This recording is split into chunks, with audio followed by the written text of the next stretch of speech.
चल बाई या संगीताबाईच विचारतो. संगीताबाई संगीताबाई ममताबाई संक्रांतीच्या गोष्टी चालू आहे वाटते. झाला तुमच्या दोघींचं संक्रांतीचं काही प्लॅन दिला? प्लॅन माया वेळावर पाहू. झाला का तुमचा प्लॅन? माया तर झाला बाई. मी काय एवढा प्लॅन करतो. 20 रुपयाचे ते शक्ती बिन नसतात का त्याचे 4-5 गुच्छे घेऊन येणं वाटून नाही झालेले. तुम्ही दरवर्षी तेच वाटता. हॅलो माझ्या सेफ्टी बिन ना मागच्या वेळेला 5 रुपयावाली बिन बार दिली तर तुम्ही भांडे घासायचे. 5 आणि 2 रुपयाच देत राहतात प्रत्येक वर्षी. एखाद्या वर्षी तर काचाचं काही देत चाललं. प्रतिभाबाई पाहणं मागच्या वर्षी म्हटलं त्यानं ना सर्वायला ट्रेन दिली होती म्हटलं.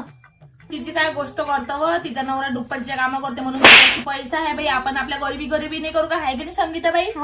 आणि तुम्ही हे म्हणता मी संगीताबाई म्हटलं स्टीलचे डब्बे देणार आहोत म्हटलं दोघी मिळून. हाव काय? मी पाहिन माझे विचार चालू आहे. यावर्षी मस्त दारापुढे मस्त मोठा मंडप टाकतो म्हटलं आणि पुऱ्या गावातल्या बायाला बोलवतो. अरे तुमच्या म्हटलं घरापुढे तर बेपट कुठं मंडप टाकसान तुम्ही? काय बोलता ममताबाई? सांगा बरं. या ममताबाईला खोटीच लागते माझी गोट. आता माझ्या घराच पुढं बेपट जरी असली तर ते शेजारी मी मंडप टाकेन. आता त्याच्यात माया तुम्ही सांगा बरं संगीताबाई. जाऊ दे बाई मी मायाच मनाला देईन. आहे की नाही? 5 रुपयाच्या पावडरचे डबे चला येतो.